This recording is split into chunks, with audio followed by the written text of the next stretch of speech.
Curso de Historia Sagrada, tema 16, Saúl. Buenos días, buenas tardes, buenas noches, según me estéis escuchando. Ahora yo voy a explicar, para mí es por la mañana, estamos casi a mediodía ya. Vamos a explicar este tema sobre el rey Saúl. Que ya de él ya hablábamos en el tema anterior, hablando de Samuel, y todavía hoy hablaremos de Samuel, inevitablemente, y el próximo día hablaremos también, al hablar de David, al que también hoy dedicamos algún espacio, hablaremos pues de David, de Samuel y de Saúl. Es que están entrelazados. He separado los tres personajes, David, Samuel, por orden cronológico. Samuel, Saúl, David. Los he separado para tratarlos de una forma más orgánica, pero es a riesgo de repetir algunas cosas, lo cual tampoco es malo, porque siempre aprendemos más. Pues vamos a hablar de Saúl. Saúl, hijo de Quis, de Gibeá, es el primer rey de Israel y se le llama con frecuencia el ungido del Señor. Sin embargo, perdona que voy corrigiendo aquí algunas cosas. Sin embargo, sus rasgos son más bien los de un juez carismático que tuvo un destino trágico. Él es el puente que facilita la transición de la época de los jueces a la de David. Se suele destacar que no tuvo palacio, ni harén, ni administración civil, pero que se percibe una creciente institucionalización de su tarea y la asunción general de que su cargo ya era hereditario, aunque de hecho no lo fue, porque fracasó toda su familia, pero se percibió ya como un cargo hereditario. Y al final no fue un hijo suyo el que heredó, sino David, que por otra parte pues también intentó justificar sus relaciones con Saúl lo mejor que pudo. Estaba casado con una hija de Saúl, hablaremos de ello. Los relatos en los que se habla de Saúl pertenecen en realidad, en su primera parte, a las tradiciones de Samuel y en su segunda parte a las tradiciones de David, por lo que es muy difícil tener una idea clara sobre su personalidad. Por un lado está atrapado por Samuel, por otro lado está atrapado por David, y de él que nos queda, pues poca cosa. Pero bueno, sirve de puente entre la época de los jueces y la época de David. Saúl, hijo de Quis, de Gibeá, repito, pertenecía a la tribu de Benjamín. Esta tribu es descrita por el mismo Saúl como pequeña. Dice él: ¿no soy yo benjaminita, de la más pequeña de las tribus de Israel? ¿Y mi familia, la más pequeña de la familia de la tribu de Benjamín? Vivió a finales del siglo XI a.C. Se le asignan 2 años de reinado en 1 Samuel 13:1, pero las narraciones dan por supuesto que fueron muchos más. Se habla de 40 años de reinado, que también es otra cifra redonda, y por eso se suele hablar de que comenzó a reinar en el año 1040 a.C., porque en el 1000 empezó David. Bien, todas estas fechas son ajustes un poco, porque nos viene bien ajustarlo así, no porque tengamos datos. De todas maneras, insisto, en el texto se nos dice que reinó 2 años, que es el tiempo que reinan los reyes frustrados. También de Isbaal, luego se dirá que reinó 2 años, el hijo de Saúl, que que tuvo poca función en Israel. Su reino aparece en la Biblia como un caudillaje militar, semejante al de los jueces mayores. Saúl no tuvo actividad administrativa que fuera relevante. La arqueología no ha mostrado en su capital, Gibeá, restos de ninguna construcción importante, de ningún palacio. No sabemos, como digo, que tuviera harén. Eso era muy importante para los reyes de la antigüedad, ni administración judicial. Algo de esto debió de haber, pero no se nos cuenta nada. Empezamos hablando de la vocación de Saúl. Los relatos sobre Saúl comienzan en 1 Samuel 9 con el triple relato de su vocación, hábilmente engarzado en una única narración que abarca 3 capítulos, del 9 al 11 de 1 Samuel. Fijaros, si lo lees a primera vista parece que se suceden bien. Se unge en secreto, luego después en público se echan suertes, a ver a quién le toca, luego después cuando Saúl ejerce un liderazgo carismático y es proclamado rey por todos, aduciendo que antes muchos no lo habían reconocido. Todo se engarza en una única narración, pero vemos que hay tradiciones que provienen de 3 narraciones diversas, de 3 tradiciones diversas. Según el primero de los relatos, según la primera tradición, su elección fue manifestada por Dios cuando Saúl andaba buscando una burra que había perdido su padre. Estamos en un ambiente rural, en un ambiente muy, muy antiguo, en un ambiente donde lo rural tiene una importancia total, absorbente.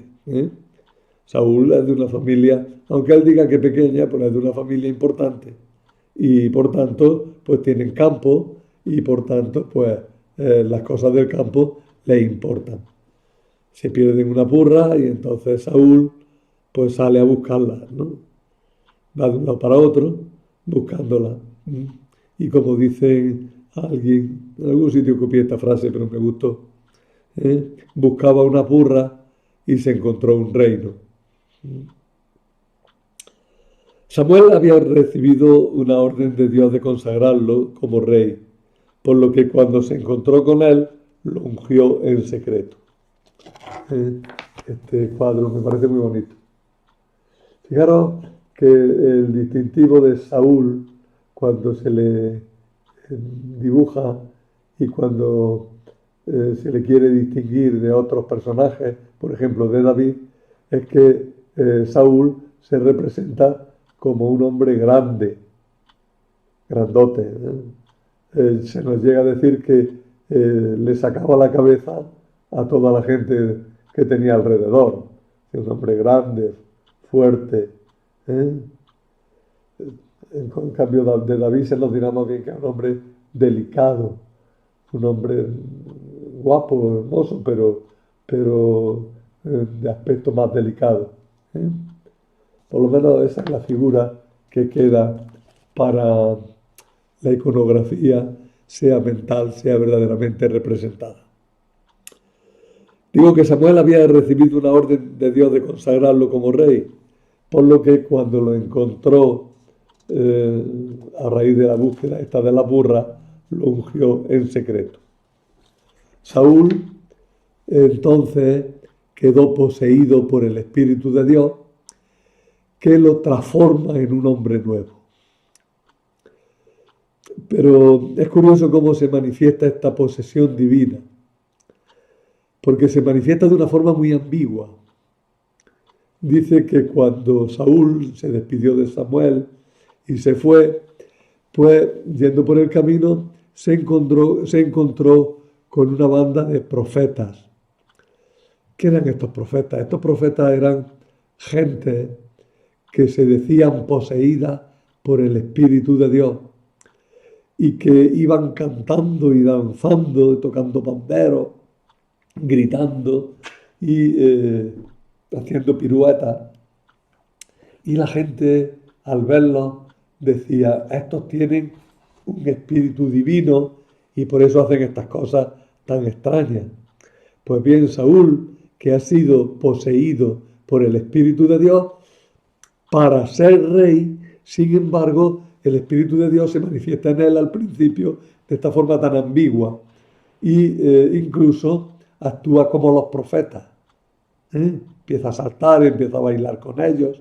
Se dice que profetizaba. Profetizaba no es que decía palabras, ni que decía anunciando cosas, sino que hacía estas cosas de saltar, bailar, cantar, quedar en éxtasis. Dice que cayó cuán largo era al suelo, privado de los sentidos. Es decir, el Espíritu de Dios al principio como que busca la forma correcta de manifestarse en Saúl. Y en este primer momento, pues sí, se manifiesta con toda su fuerza, pero se manifiesta en forma profética. Este relato, que, este relato que debía de ser muy antiguo, es aprovechado también por el narrador para decir que ese tipo de profetismo no le gusta. Y habla de él despectivamente.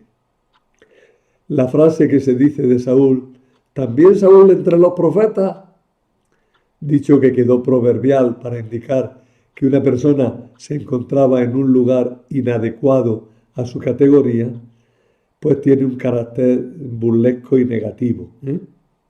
También da Saúl entre los profetas. Eso se puede decir eso cuando una persona se mete en camisa de 11 varas, decimos nosotros. Cuando ocupa un lugar o ejerce una función que no le corresponde en absoluto y que por tanto no la va a hacer precisamente bien. También Saúl entre los profetas. Bueno, el segundo relato se trata de una elección por suerte, en la que la elección del rey parece más un castigo que un don de Dios. Esta tradición también tiene elementos burlescos y antimonárquicos, porque Saúl es presentado como un mocetón tan grande como bobo. Le da miedo de que lo vayan a elegir a él, porque no sabe qué hacer, se siente sin fuerza, se siente asustado, se esconde entre las bestias de carga para no ser elegido. Pero el final del relato cambia y sí que es claramente favorable a Saúl. Saúl es reconocido, acepta ser proclamado rey, aparece grande, aparece vistoso, ¿no? Al ser muy alto, al ser muy fuerte, aparece destacado sobre los demás y además, sobre todo, se elogia a quienes lo siguen, pues se les llama valientes. A los que siguen a Saúl se les dice valientes. En cambio, se desprestigia a los que no lo aceptan y se les llama malvados. Y además, él, como buen rey, en el curso del relato, se va a manifestar magnánimo. No va a tomar venganza de esos que lo rechazaron. Lo integra. Es buen rey, es magnánimo, sabe unir. El tercer relato, que está en Samuel 11, nos muestra la elección de Saúl como consecuencia de la victoria sobre los amonitas en Yabes de Galaad. Es un relato claramente favorable al rey, pero el relato empieza con un regañón de Samuel a los israelitas. Les regaña porque han pedido tener un rey, le echa en cara que eso ha sido como una traición. En realidad el relato ahí se muestra como una especie de gran enfado de Samuel, que está muy dolido porque los israelitas no han querido aceptar a sus hijos como líderes, sus hijos que eran unos prendas, ¿eh? Que no valían para el cargo. Pero a Samuel le duele que no elijan a sus hijos, ¿no? Y bueno, movido por Dios, como es buen profeta, como es hombre de Dios, pues entonces, viendo que Saúl ha obtenido una gran victoria y que ha ejercido un liderazgo sobre Israel, pues lo acepta como rey. Y deja claro que el rey puede ser un don de Dios, que puede salvar al pueblo si es fiel a la ley de Dios. Hasta ahí los tres capítulos, los tres casos en los que se muestra la elección de Saúl como rey. Pero ya os digo, si lo lees, dice, pues yo no veo tres relatos, veo uno solo, y es que hay uno solo en los que aparecen los tres momentos. En la elección en secreto, en la elección por suerte y la proclamación porque ha ganado una victoria. Pero rascando y viendo se ve que son tres relatos de la tradición sobre la llegada de Saúl al reino. Actividad militar de Saúl. Saúl pudo contar con un ejército permanente, aunque en realidad no sabemos cómo logró reclutarlo, ni más todavía, ni cómo lo mantenía, cómo podía tener impuestos para mantener ese ejército. No lo explica. Se dice que la actividad militar de Saúl se dirigió tanto contra los filisteos en el occidente como contra los pueblos de Transjordania en el oriente. Pero en realidad parece que se dedicó preferentemente a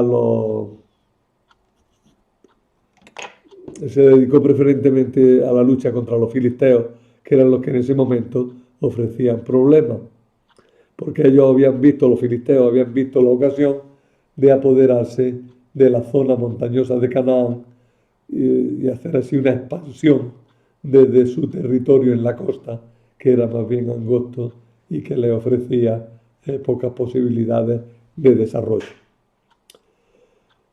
Ya sabéis que los filisteos ocupan la zona de Gaza, todavía la Gaza actual, Asdod. Aquí es que las letras son muy chicas, pero vamos a intentar verlo. Mirar en la costa hacia el sur, Gaza, Ascalón, Asdod, y ahí en medio que no hay manera de enfocar. Y ahí en medio pues, aparece Filistea. Pero desde esa zona que es pequeñita, tienden a expansionarse hacia la montaña central e intentar ocuparla.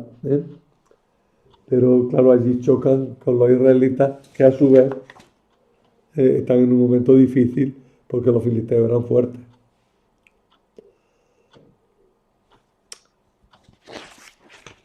A ver, ¿dónde tengo esto? Me he perdido un poco.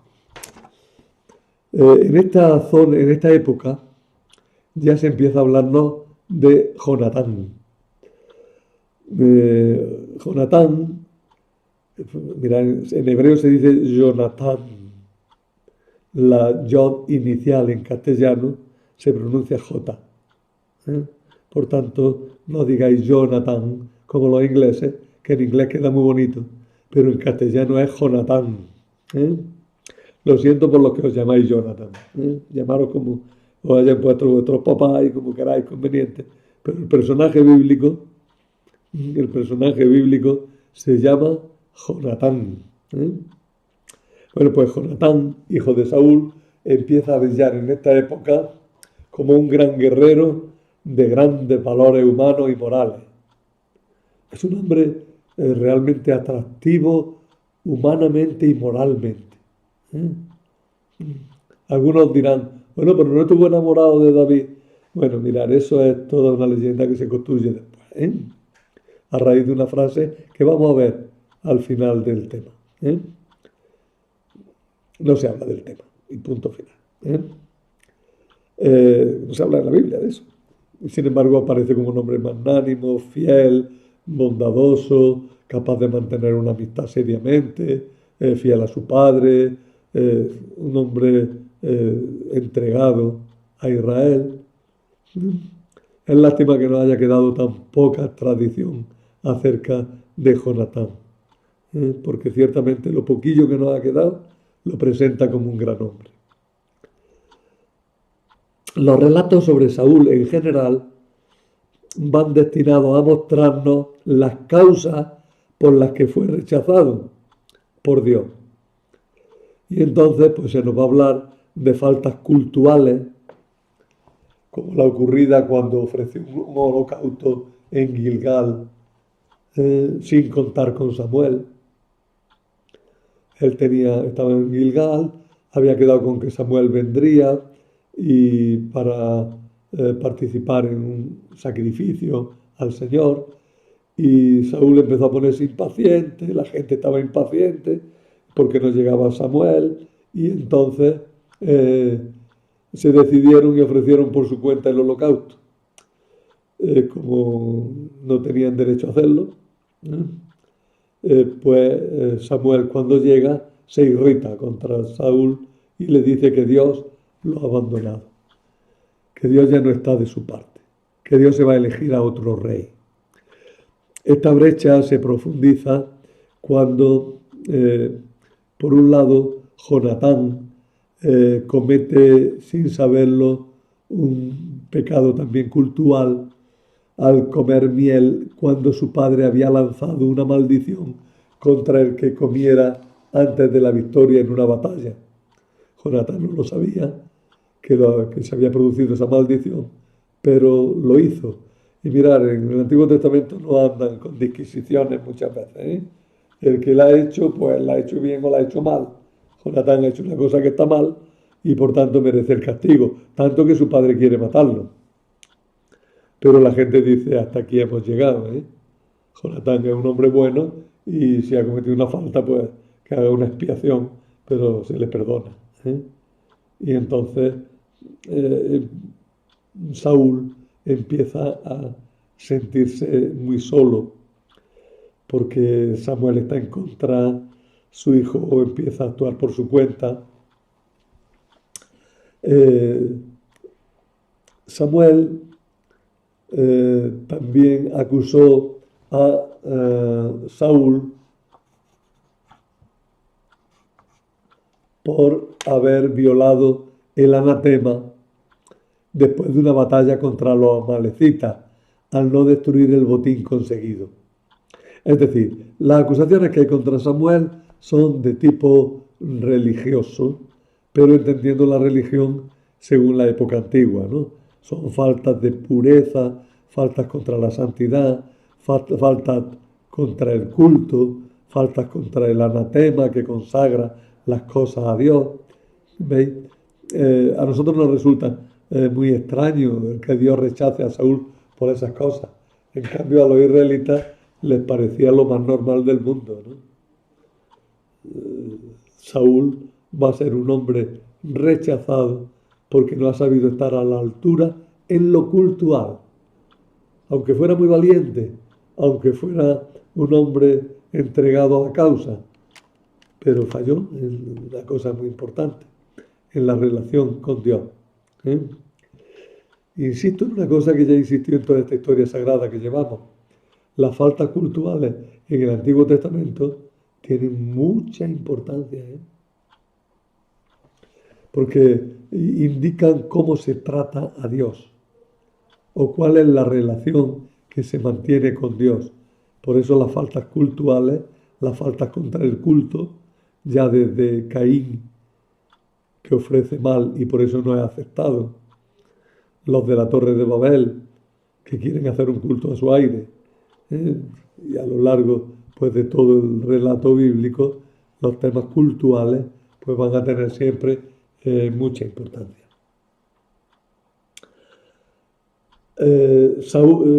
Samuel anunció a Saúl que Dios ya no estaba de parte del rey y que el reino no permanecería en su familia.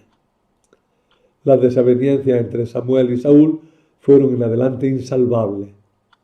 A pesar de todo, el autor bíblico nunca le niega el carácter de ungido de Yahvé. Bueno, y aquí ahora llegamos a un momento nuevo, porque entra en liza un nuevo personaje, que es David. No voy a hablar ahora de David directamente, de eso lo explicamos después, quién es David, cómo llega a esta situación. No, hablo de David en relación con Saúl, pero fijándome en Saúl. La llegada de David al ejército de Saúl aceleró el proceso de caída y hundimiento del rey. En los relatos que vienen en adelante, el foco se va deslizando hacia David, cuya ascensión al trono será imparable desde el primer momento. Samuel ungió en secreto también a David, pero delante de toda su familia, y nada cambió en un primer momento. David entró en la corte del rey de dos maneras: como militar, que alcanzó un pronto liderazgo, y como cortesano al servicio del rey en medio de las intrigas que lo rodeaban. Hay como un doble David, el David cortesano y el David militar.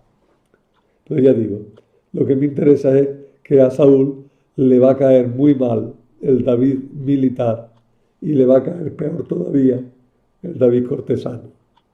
Bueno, peor todavía los dos, hasta el punto de que Saúl está a punto de matar a David en varias ocasiones. En una de ellas le tira una lanza, en otra ocasión, que importa más ahora, lo pica, por así decirlo, para que se vaya a la guerra y obtenga trofeos de los filisteos. Es decir, mate a muchos filisteos, pero Saúl lo que quiere es que los filisteos maten a David. Y le promete darle su hija si consigue vencer a muchos filisteos. David, sin embargo, pues supera el reto y se presenta ante Saúl, se presenta ante Saúl con los trofeos obtenidos de los filisteos, y David tiene que darle a su mujer a su hija para que se case con él, con lo cual David, el yerno del rey, ocupa ya una posición preponderante en la corte, pero Saúl no lo soporta y va a empezar a perseguirlo duramente. El triunfo de David ya antes sobre Goliat, el éxito de David entre los cortesanos, empezando por su firme amistad con Jonatán, todo esto suscitó la envidia enfermiza y violenta de Saúl, que pretendió asesinar a David en varias ocasiones, como estamos diciendo. Para provocar la muerte de David, lo incitó a guerrear contra los filisteos con la promesa de casarlo con su hija Mical. Pero lo que sucedió es que David venció y se hizo famoso y se casó con Mical, y Saúl le tomó una envidia horrorosa. Finalmente la presión de Saúl fue tan grande que David tuvo que abandonar la corte y se hizo jefe de una banda de soldados que, por otra parte,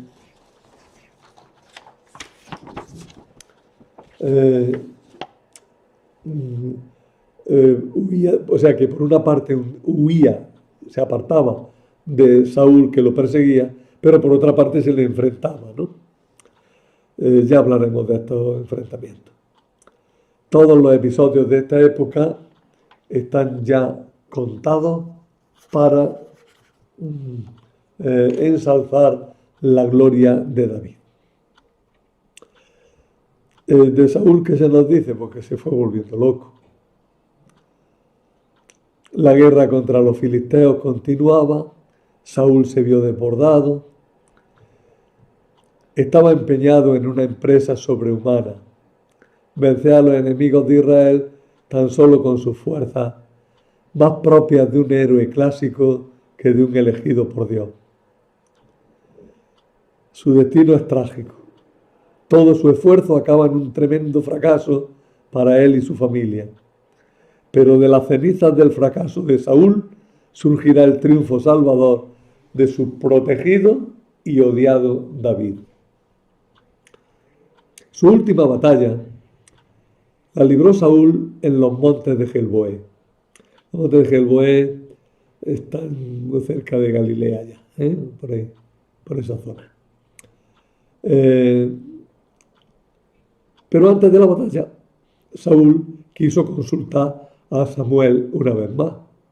El problema es que Samuel había fallecido hacía tiempo y tuvo que acudir a una hechicera en Endor. Esta hechicera tenía que provocar al espíritu de Samuel, invocar al espíritu de Samuel. Pero había otro problema más, y es que Saúl mismo había prohibido los nigromantes y los hechiceros. Total, que a pesar de todo, Saúl se disfraza, llega allí a la hechicera se huele algo, se resiste. Dice, oye, que Saúl no ha prohibido hacer nigromancia. Nigromancia, ya sabéis, adivinar llamando a los espíritus, espiritismo. Pues la hechicera le dice eso, pero a pesar de todo, Saúl presiona y hace... Bueno, pues resulta que me han interrumpido, he apagado mal y ahora tengo que unir dos vídeos diversos en uno solo. ¿Qué vamos a hacer? Lo haremos después. Lleva bastante rato y me hace poca gracia, pero bien. Seguimos, es que si no tengo que grabar casi, me parece que llevo 20 y tantos minutos en la otra grabación. Bueno, pues estaba, hablando de Saúl. Su última batalla la libró en los montes de Gelboé. Antes de la batalla quiso consultar a Samuel, pero Samuel se había muerto y entonces él acudió a una hechicera, una nigromante, para que invocara al espíritu de Samuel. Esta le dice, oye, Saúl ha prohibido a los nigromantes, ¿eh? Pero él va disfrazado y le dice, nadie te va a castigar por eso. Tú invócame a Samuel. Ella se lo invoca y Samuel viene. Pero la nigromante entonces se da cuenta de que si Samuel ha venido es porque el que tiene allí delante es a Saúl. Y de todas maneras Samuel viene bastante enfadado y le dice a Saúl que va a perder la guerra, que al día siguiente va a estar con él en el Sheol. El Sheol es el lugar de los muertos. Le anuncia la derrota total en el campo de batalla. Y desmoralizado Saúl, pues se viene abajo, la hechicera lo trata con cariño, pero él ya está muy derrotado, está derrotado personalmente. Se va y emprende la batalla porque no tiene otra y se entrega a su destino. La batalla acabó en derrota total para los israelitas. También la muerte de Saúl se cuenta de dos maneras ligeramente diversas. Hay dos tradiciones diversas que también los relatos y sobre todo las traducciones intentan concordarlas. Una está en el capítulo último del primero Samuel y otra está en el capítulo primero del segundo Samuel. Pero teniendo en cuenta que primero y segundo Samuel formaban un solo libro, pues sencillamente los dos relatos se cuentan seguidos. Uno de ellos, el segundo, se pondrá en boca del que asistió a su muerte en último término.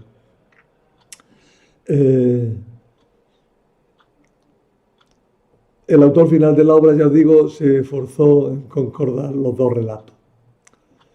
Saúl, al verse rodeado, temiendo una muerte vergonzosa, se suicidó o pidió a un soldado que lo matara. En la batalla murió también Jonatán. Los filisteos lograron apoderarse del cadáver de Saúl y quisieron negarle la sepultura. Su cabeza fue paseada como trofeo por los pueblos y su cuerpo fue colgado en las murallas de Bet-Sean como un último ultraje al héroe. Los habitantes de Jabes Gilead, una población un poco lejana, pero no tanto, de Gilboé, en una incursión nocturna, lograron apoderarse del cuerpo del rey, quitándolo, arrancándolo de las murallas de Bet-Sean. Y se lo llevaron a su tierra, lo incineraron, enterraron sus huesos dignamente. Y por fin el pobre Saúl, pues, que había tenido un destino tan trágico, pues no quedó deshonrado en su muerte. David, por su parte, también honró la memoria de Saúl y Jonatán con una admirable elegía que vamos a comentar ahora siquiera brevemente. Y mandó dar muerte al amalecita que se jactó de ser el que había dado muerte finalmente al héroe. Además alabó públicamente la piadosa acción de los de Jabes Galaad, a los que propuso una beneficiosa alianza. Para acabar con el tema de Saúl, hay que decir una palabrita sobre su hijo Isbaal. La derrota y la muerte de Saúl, junto con su hijo Jonatán, frente a los filisteos en los montes de Gilboé, dejó un vacío de poder que no fue totalmente recogido por los vencedores. Abner, general del ejército de Saúl, impuso a Isbaal, a quien se le llama también Isboshet, como nuevo rey y trasladó la sede del reino a Mahanayim en Transjordania. Pero Isbaal, aunque es reconocido como buena persona, como un hombre honrado por el autor bíblico, no es considerado por este como verdadero rey, ni se le da el título de ungido de Yahvé, ya que para ese puesto había sido elegido David, que acabaría recogiendo como heredero legitimado por Dios todo lo positivo que había en la obra de Saúl.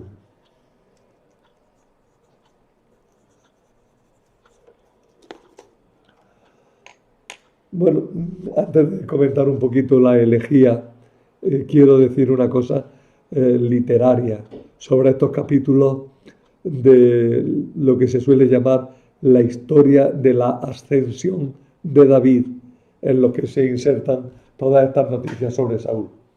Mira, me resulta sorprendente la semejanza de ambiente y de motivos relacionales que encontramos en los relatos de la ascensión de David y la descensión, el descenso, la caída de Saúl, con los clásicos griegos.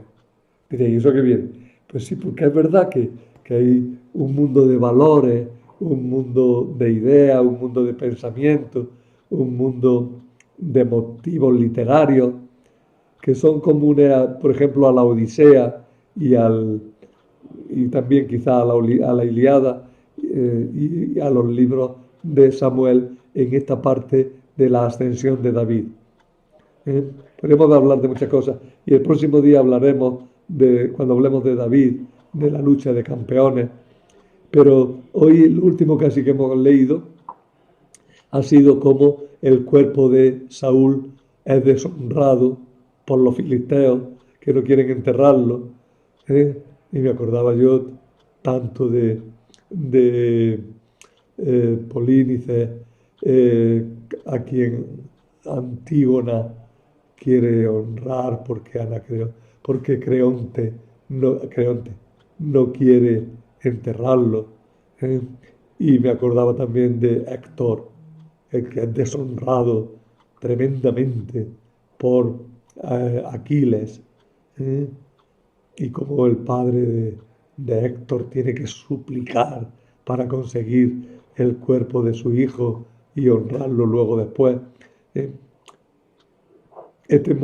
Todos estos motivos de la honra a los difuntos y de otras muchas cosas, aunque con perspectivas muy diversas, aunque con doctrina en el fondo muy diversa, pero nos introducen en un mundo de valores y de motivos literarios que creo que es necesario destacar para que cuando leamos los trozos de la Biblia sepamos a qué atenernos y que no están tan lejos de la mentalidad cultural que sustenta nuestro pensamiento. Voy a decir, como decía, algo bastante breve sobre la elegía de David por Saúl y por Jonatán. La leo de un tirón, voy a procurar no interrumpirla y luego comento sus trozos. David entonó esta elegía por Saúl y por Jonatán, su hijo, y dijo, para que la enseñen a los muchachos judíos, como arco, así está escrita en el libro del justo. La gloria de Israel ha sido herida en tus montañas. ¿Cómo han caído los valientes? No lo contéis en Gat. No lo pregonéis alegre en las calles de Ascalón. Que no se alegren las hijas de los filisteos. Que no canten de júbilo las hijas de los incircuncisos. Montes de Gelboé, no tengáis lluvia ni rocío, campos feraces, porque allí quedó deshonrado el escudo de los valientes, escudo de Saúl, no ungido con aceite, sino con sangre de héroes y con grasa de valientes. Arco de Jonatán, que no volvía atrás. Espada de Saúl, que no se blandía en mano. Saúl y Jonatán, amado y querido, no se separaron ni en vida ni en muerte. Eran más ligeros que la águila, eran más bravos que los leones. Hijas de Israel, llorad por Saúl, que os vestía de púrpura sin tasa, que ponía joyas de oro en vuestros vestidos. Cómo cayeron los valientes en medio del combate. Jonatán, herido en tus montañas. Por ti sufro, hermano mío. Tu amor era más maravilloso para mí que el amor de las mujeres. Cómo cayeron los valientes. Perecieron las armas del combate. Oye, es muy bonita. La traducción que he leído es mía y por eso difiere de la que trae la Biblia de la Conferencia Episcopal Española. He querido hacerla por mi cuenta y apartarme de mi principio, que es bueno recordar siempre una traducción, porque a la hora de comentarla me es mucho más fácil con una traducción personal, que por otra parte para mí era un reto y me hizo gustar mucho más la calidad de esta poesía. Quiero decir, al principio empieza diciendo que es para enseñar a los muchachos judíos. Es un verso ahí, una cosa ahí que no... Bueno, pues sí, es un cántico que se hace con cierto carácter pedagógico, como todos los cantos clásicos, épicos, tiene una función didáctica y pedagógica. Dice que es como arco. Arco, por lo visto, era una copla, una canción que cantaban, y aquí dice como arco, pues dice que la cantéis con esa tonalidad, ¿no? Nosotros decimos a veces, esto se canta con la música de los Beatles, ¿no? Bueno, así está escrita en el libro del justo. El justo no sabemos si hay que traducirlo justo o el justo es un nombre propio. Entonces habría que haber traducido, así está escrita en el libro de Yashar. Bueno, ¿y qué es este libro? Pues debió ser una colección de relatos y de cánticos que anduvo difundido, cuyo contenido de una manera o de otra vino a parar íntegro a la Biblia tal como la tenemos ahora. Y aquel libro pues ya no servía porque sus relatos, sus poesías se habían incluido en la Biblia de una o de otra manera. Dice la gloria de Israel, no lo contéis en Gat, no lo pregonéis alegre. El verbo hebreo es el que se emplea para el anuncio de las buenas noticias, pregonar buenas noticias. Por tanto, el verbo tiene un matiz de alegría que se quiere negar en este caso. Esto no es algo precisamente alegre. La muerte de Saúl es algo triste. En Gat y Ascalón representan a toda la pentápolis filistea, a la que también pertenecían Ecrón, Gaza y Asdod. Pues bien, si esas ciudades se van a alegrar con la muerte de Saúl, David no se va a alegrar con ella, aunque algunos malintencionados piensen que a David le corresponde alegrarse porque se quedaba con el reino. Que no canten, se conjuran las escenas de júbilo para que no turben el luto por Saúl. Montes de Gelboé, campos feraces, no tengáis lluvia ni rocío. Esta frase es intraducible. Literalmente dice campos de ofrenda. O sea, campos ricos que producen para la ofrenda.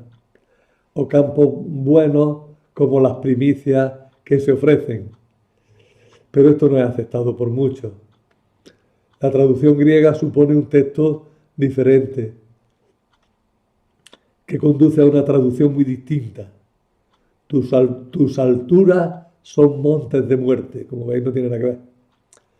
Los traductores actuales hacen distintas tentativas de reconstrucción de un texto que no consideran inteligible tal como está. La Biblia de Jerusalén dice campos de perfidia. La Nueva Biblia Española, altas mesetas. Yo prefiriendo el tema este de las ofrendas, de la riqueza de los campos, he preferido campos feraces, pero es muy discutible.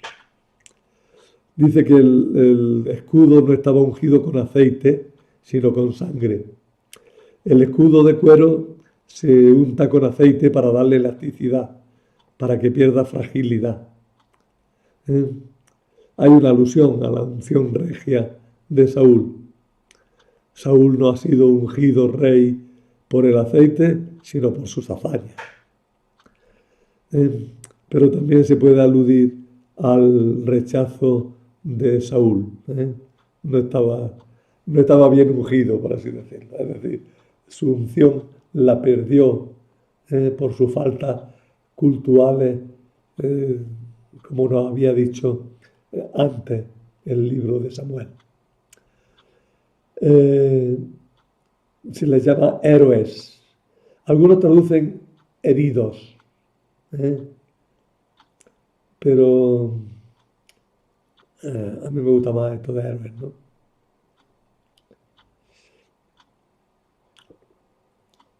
Luego después se dice grasa. En la mentalidad de la época, en la grasa es donde reside la fuerza. Dice que Saúl y Jonatán le llevaban muchos regalos a las hijas de Jerusalén, a las hijas de Israel, perdón, de Jerusalén no estaba conquistado todavía, a las hijas de Israel. Esto quiere decir que como obtenía mucho botín, pues el botín lo repartían luego entre la gente de Israel, ¿no? Por eso dice que hijas de Israel, llorad por Saúl, que os vestía de púrpura sin tasa, que ponía joyas de oro en vuestros vestidos. Es decir, como conseguía mucho botín, pues lo repartía entre vosotras. Y luego pues hay una inclusión que aparece, que es esta frase, ¿no? Que cómo cayeron los valientes, ¿no? Que aparece al principio, luego en el verso 25 y luego al final. Una inclusión es una técnica de composición que consiste en repetir las palabras o frases al comienzo y al final de una unidad literaria para definir bien sus límites. Bueno, y nada más. Espero que pueda unir bien estos dos trozos y os llegue a vosotros como una única unidad. Seguiremos el próximo día con David. Y nada más.